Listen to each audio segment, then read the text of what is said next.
মৰমৰ ছাত্ৰ ছাত্ৰীসকল, আমি আজি ভইচ চেঞ্জ কেনেকৈ কৰা হয় তাৰ বিষয়ে আলোচনা কৰিম। এইটো ভিডিঅ'ত আমি ভইচ চেঞ্জৰ কেইটামান নিয়মৰ বিষয়ে আলোচনা কৰিম আৰু ভইচ চেঞ্জসমূহ তোমালোকক সহজভাৱে বুজাই দিবলৈ চেষ্টা কৰিম। প্ৰথমটো নিয়ম হৈছে ভইচ চেঞ্জ কৰোঁতে এক্টিভ ভইচত থকা বাক্যটোৰ সাবজেক্টটো পেছিভ ভইচলৈ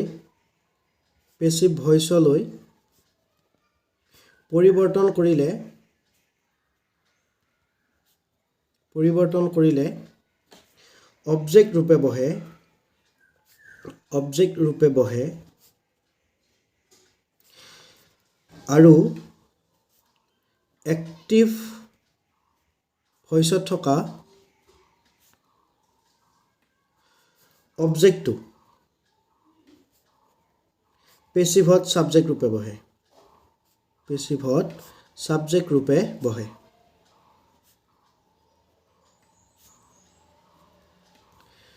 তোমালোকে এইটো লিখি ৰাখিবা। ভইচ চেঞ্জ কৰোঁতে এক্টিভ ভইচত থকা বাক্যটোৰ সাবজেক্টটো পেছিভ ভইচলৈ পৰিৱৰ্তন কৰিলে অবজেক্ট ৰূপে বহে আৰু এক্টিভ ভইচত থকা অবজেক্টটো পেছিভ সাবজেক্ট ৰূপে বহে। আমি এটা উদাহৰণ লৈ লওঁ, তেতিয়া তোমালোকে সহজতে বুজি পাবা। 1 নম্বৰ উদাহৰণ, হি কিলছ এ স্নেক। এইটো যেতিয়া আমি পেছিভলৈ পৰিৱৰ্তন কৰিম তেতিয়া যিটো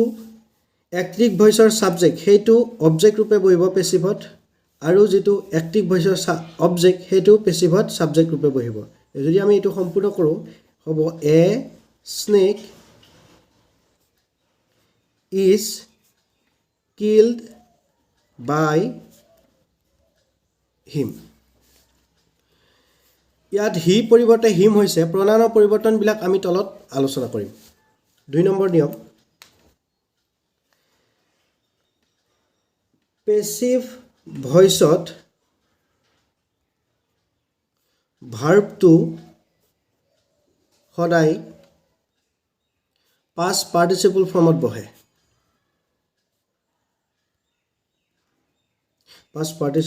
বহে। যদি তোমালোকে ভাৰ্বৰ পাষ্ট পাৰ্টিচিপল ফৰ্ম কি নাজানা, মই তলত দেখাই দিছোঁ। যেনিবা আমি এটা ভাৰ্ব ল'লোঁ গো ভাৰ্বটো হৈছে গো ভাৰ্বটোৰ প্ৰেজেণ্ট ফৰ্ম। ইয়াৰ পাষ্ট ফৰ্ম হৈছে ৱেণ্ট আৰু পাষ্ট পাৰ্টিচিপল ফৰ্ম হৈছে গান। এইখিনি তুমি ভাৰ্বৰ লিষ্টত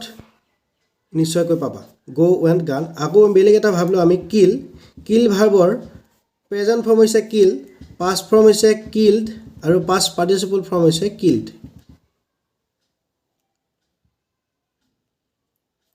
3 নম্বৰ নিয়ম,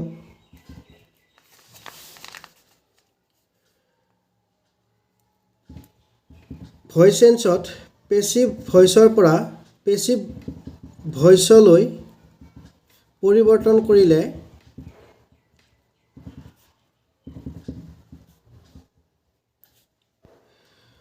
ভাৰ্বৰ আগত এটা বি ভাৰ্ব বহুৱাব লাগে আৰু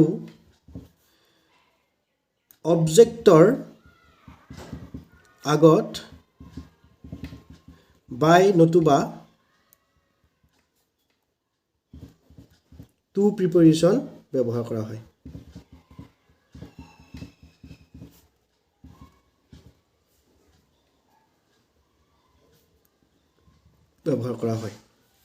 নিয়মকেইটা মই আকৌ এবাৰ পঢ়ি দিছোঁ। ভইচ চেঞ্জ কৰোঁতে এক্টিভ ভইচত থকা বাক্যটোৰ ছাবজেক্টটো পেছিভ ভইচলৈ পৰিৱৰ্তন কৰিলে অবজেক্ট ৰূপে বহে আৰু এক্টিভ ভইচত থকা অবজেক্টটো পেছিভত ছাবজেক্ট ৰূপে বহে। তোমালোকে বুজি পাবৰ বাবে মই এক্সাম্পলটো দি দিছোঁ। হি কিলছ এ স্নেক, হিটো হিম হৈ বহিব পেছিভত অবজেক্ট ৰূপে আৰু এক্টিভৰ যিটো অবজেক্ট এ স্নেক সেইটো পেছিভত এ স্নেক ছাবজেক্ট ৰূপে বহিব। পেছিভ ভইচত ভাৰ্বটো সদায় পাষ্ট পাৰ্টিচিপল ফৰ্মত বহে। আমি উদাহৰণটো দেখা পাইছোঁ, যেটো মেইন ভাৰ্ব কিলছ, এই কিলছৰ পাষ্ট পাৰ্টিচিপল ফৰ্ম হৈছে কিল্ড ৰূপে পেছিভত বহিছে। তৃতীয় নিয়ম হৈছে পেছিভ হত পেছিভ ভইচলৈ পৰিৱৰ্তন কৰিলে ভাৰ্বৰ আগত এটা বি ভাৰ্ব বহুৱাব লাগে আমি ইতিমধ্যে বি ভাৰ্ব বহুৱাইছো ইজ আমি দেখা পাইছো উদাহৰণটোত আমি ইতিমধ্যে বহুৱাইছো এছ নেক ইজটো হৈছে বি ভাৰ্ব আৰু কৈছে অবজেক্টৰ আগত বাই টু প্ৰিপজিশ্যন ব্যৱহাৰ কৰা হয় যেহেতু পেছিভ ভইচৰ অবজেক্ট হৈছে হিমৰ আগত আমি বাই প্ৰিপজিশ্যনটো ইতিমধ্যে বহাইছো আমি পিছত আকৌ কেইটামান উদাহৰণ কৰিম উদাহৰণ কৰিলে তোমালোকে নিশ্চয় বুজি পাবা 4 নম্বৰ নিয়ম ভয়েস চেঞ্জ কৰোতে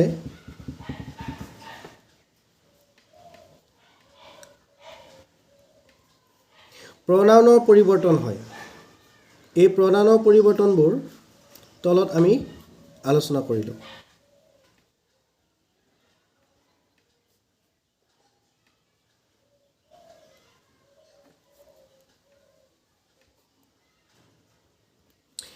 আমি তলত প্ৰনাউনৰ পৰিৱৰ্তন কেইটা লিখি দিছো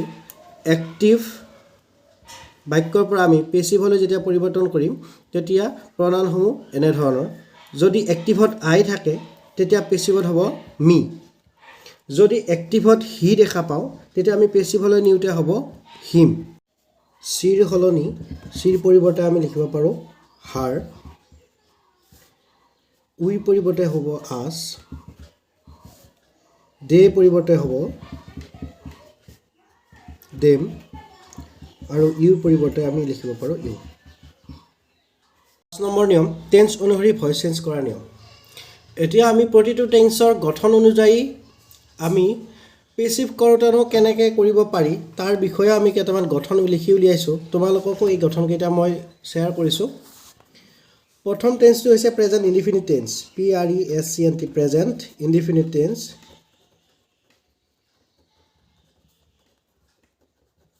প্ৰেজেন্ট ইনডিফিনিট টেন্সৰ বাক্যৰ গঠন হৈছে সাবজেক্ট প্লাস ভাৰ্ব এই ভাৰ্বৰ লগত এছ বা ইএছ যোগ হয় যেতিয়া সাবজেক্টটো থাৰ্ড পাৰসন সিঙ্গুলাৰ নাম্বাৰ হয় প্লাস অবজেক্ট এতিয়া এই গঠনটোৰ মতে যদি আমি বাক্যবিলাক পাও বা বাক্যটো যদি প্ৰেজেন্ট ইনডিফিনিট টেন্সৰ বাক্য হয় তেতিয়া আমি পেছিভলৈ নিউতে কেনেকৈ আমি পেছিভলৈ পৰিৱৰ্তন কৰিব পাৰো তাৰো এটা গঠন প্ৰণালী লিখি উলিয়াইছো হেতু হল আমি কি কৰো প্ৰেজেন্ট ইনডিফিনিট টেন্সৰ বাক্যটোৰ যেটো অবজেক্ট হেতু পেছিভ কৰোতে সাবজেক্ট ৰূপে বহিব আমি এই অবজেক্টটো ইয়াত লিখিছো যেহেতু প্ৰেজেন্ট ইনডিফিনিট টেন্সৰ বাক্যটোৰ অবজেক্টটো পেছিভত সাবজেক্ট ৰূপে বহে প্লাস আমাক এটা বি ভাৰ্বৰ প্ৰয়োজন হ'ব অলপ আগত আমি বি ভাৰ্বৰ বিষয়ে আলোচনা কৰিছো যে নিয়মত আমি পাইছো পেছিভলৈ নিউতে এক্টিভৰ পৰা পেছিভলৈ নিউতে এটা বি ভাৰ্বৰ প্ৰয়োজন হয় যেটো মেইন ভাৰ্বৰ আগত বহে এটা বি ভাৰ্ব আমি ব্যৱহাৰ কৰিছো এম ইজ আৰ প্লাস আমি পাইছো ভাৰ্বৰ পাষ্ট পাৰ্টিসিপল ফৰ্ম গতিকে আমি ইয়াত লিখিম ভাৰ্বৰ past participle form V P P যাক ফুল ফৰ্ম শৰ্ট ফৰ্ম আমি ভি পি পি বুলি লিখিব পাৰো ফুল ফৰ্ম হৈছে ভাৰ্বৰ পাষ্ট পাৰ্টিসিপল ফৰ্ম প্লাস আমি নিয়ম অনুসৰি পাইছো অবজেক্টৰ আগত এটা বাই বহে বাই আমি বহুৱালো প্লাস তাৰ পিছত আহিব যেটো এক্টিভ বাক্য এক্টিভ সেন্টেন্সটোৰ এক্টিভ ভয়েসৰ বাক্যটোৰ যেটো সাবজেক্ট সেই সাবজেক্টটো পেছিভত কি ৰূপে বহিব অবজেক্ট ৰূপে বহিব এতিয়া মেইন ভাৰ্ব আমি এম ইজ আৰ ব্যৱহাৰ কৰা হল এম ইজ আৰটো হৈছে বি ভাৰ্বৰ প্ৰেজেন্ট ফৰ্ম যেটো আমি প্ৰেজেন্ট ইনডিফিনিট টেন্সৰ বাক্যৰ পেছিভ ভয়েসলৈ পৰিৱৰ্তন কৰি আছো এই কাৰণে আমি এম ইজ আৰ এই তিনিটা বি ভাৰ্বে ব্যৱহাৰ কৰিম আমি এটা উদাহৰণ চাই লওঁ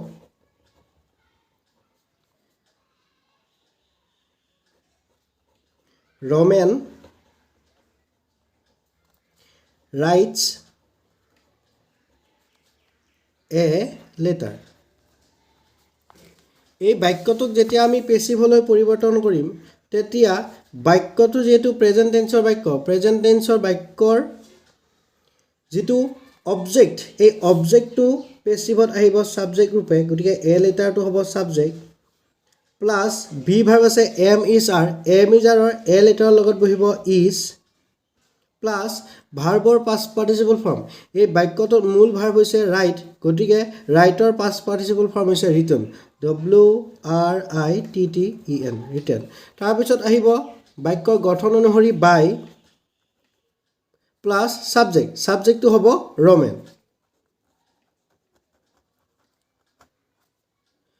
আশা কৰোঁ তোমালোকে বুজি পাইছা আমি আকৌ এটা এক্সাম্পল কৰিবলৈ চেষ্টা কৰিম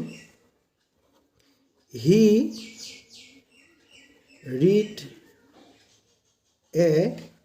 book এই বাক্যটোত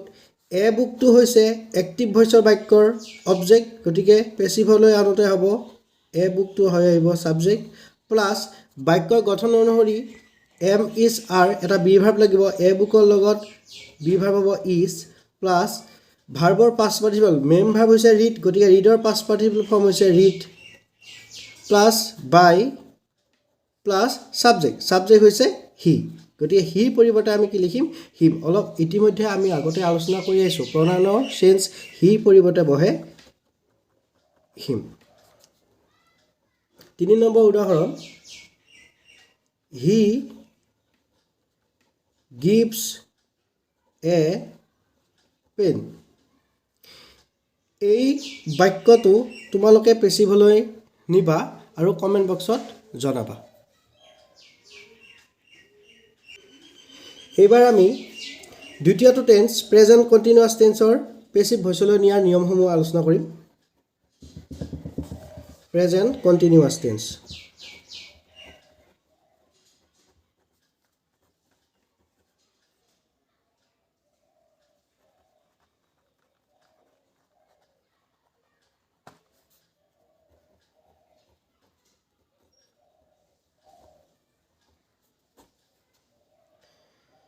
প্ৰেজেন্ট কন্টিনিউয়াস টেন্সৰ বাক্যৰ গঠন হৈছে subject plus am is are plus verb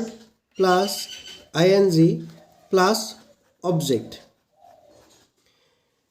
যদি তোমালোকৰ বাক্যটো এইটো ফৰ্মত হয় বা প্ৰেজেন্ট কন্টিনিউয়াস টেন্সৰ বাক্য হয় তেনেহলে আমি প্ৰেজেন্ট কন্টিনিউয়াস টেন্সৰ বাক্যৰ ক্ষেত্ৰত এক্টিভ বাক্যৰ পৰা পেছিভ ভইচ কৰোতে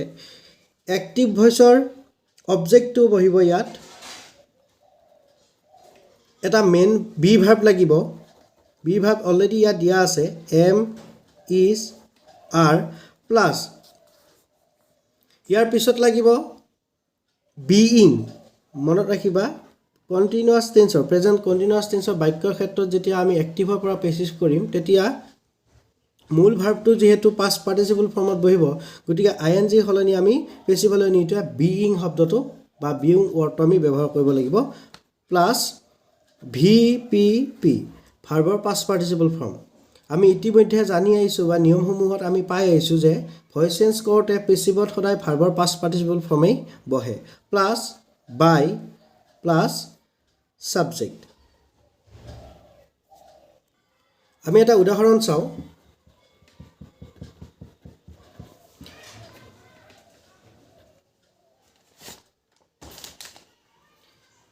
He is playing cricket in the field. এই বাক্যটোক যেতিয়া আমি পেছিভলৈ নিম তেতিয়া হ'ব ক্ৰিকেট ক্ষমা কৰিবা ক্ৰিকেটটো হ'ব ইয়াৰ সাবজেক্ট ক্ৰিকেট আমি বাক্য গঠনত পাই আহিছো যে ক্ৰিকেটৰ পিছত আমাক এটা বি ভাৰ্বৰ প্ৰয়োজন হ'ব বি ভাৰ্ব এম ইজ আৰৰ ক্ৰিকেটৰ লগত ইজ বহিব প্লাস ভাৰ্বৰ যেহেতু ভাৰ্বটো আইএনজি যোগ হৈ আছে গতিকে এই আইএনজিটোৰ কাৰণে আমাক বিইং শব্দটো আমি ব্যৱহাৰ কৰিব লাগিব তাৰ পিছত মেইন ভাৰ্বটো হৈছে প্লে গতিকে প্লেৰ হ'ব পাষ্ট পাৰ্টিচিপল ফৰ্ম প্লেড তাৰ পিছত আমাক বাই প্ৰিপজিশনৰ প্ৰয়োজন হ'ব গঠন অনুসৰি আৰু সাবজেক্ট হ'ব হি আৰু হি প্ৰনাউনৰ পৰিৱৰ্তে ভইচ চেঞ্জৰ পেছিভ ভইচলৈ নিউতে হি পৰিৱৰ্তে হয় হিম আৰু বাকিখিনি একেই থাকিব ইন দা ফিল্ড এতিয়া চাও he is playing cricket in the field এটো আমি পেছিভলৈ নিউতে হ'ব cricket is being played by him in the field এতিয়া চাবা ক্ৰিকেটটো হৈছে এক্টিভ ভইচৰ বাক্যৰ অবজেক্ট যেটো পেছিভ ভইচত সাবজেক্ট ৰূপে আহিছে এটা আমাক বি ভাৰ্বৰ প্ৰয়োজন যেটো আমি ইতিমধ্যে বহালো ইজ তাৰ পিছত যেহেতু মূল ভাৰ্বটো পাষ্ট পাৰ্টিচিপল ফৰ্মত হ'ব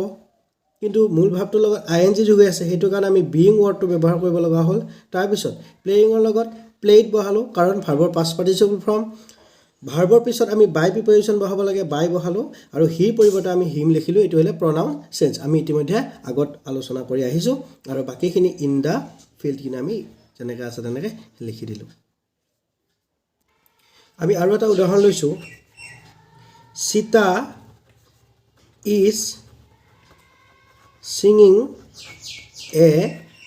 song এই বাক্যটো আমি প্ৰেচিপলৰ নিউতে হ'ব এ সংটো হ'ব সাবজেক্ট এ সং আমাক এটা বি ভাৱৰ প্ৰয়োজন হ'ব এ সংৰ লগত বি ভাৱ বহিব ইজ মূল ভাৱটোত যেহেতু আইএনজি যোগ হৈ আছে গতিকে বাক্য গঠন অনুযায়ী হ'ব বিইং প্লাছ মূল ভাৱটো past participle form sing sang sang by Sita 3 number উদাহৰণ the bird is flying in the sky এই বাক্যটোক তোমালোকে পেছিভ ভইচলৈ পৰিৱৰ্তন কৰি কমেণ্ট বক্সত লিখি জনাবা আমি এইটো ভিডিঅ'ৰ জৰিয়তে present indefinite tense present continuous tense এই দুটা টেন্সৰ বাক্যকনো কিদৰে এক্টিভ ভইচৰ পৰা পেছিভ ভইচলৈ পৰিৱৰ্তন কৰিব পাৰি তাৰ বিষয়ে আলোচনা কৰিলোঁ বাকী থকা টেন্স কেইটাকনো কিদৰে পেছিভ ভইচলৈ নিব পাৰি আৰু পেছিভ ভইচৰ পৰা এক্টিভ ভইচলৈ কিদৰে নিব পাৰি এইকেইটা বিষয় লৈ আমি পুনৰ এটি নতুন ভিডিঅ' লগ পাম এইটো ভিডিঅ'ৰ জৰিয়তে যদি তোমালোকে কিবা উপকৃত হোৱা বুলি ভাবিছা তেতিয়াহ'লে মোৰ চেনেলটো ছাবস্ক্ৰাইব কৰিবা আৰু চেনেলটো লাইক শ্বেয়াৰ আৰু ছাবস্ক্ৰাইব কৰিবলৈ নাপাহৰিবা ধন্যবাদ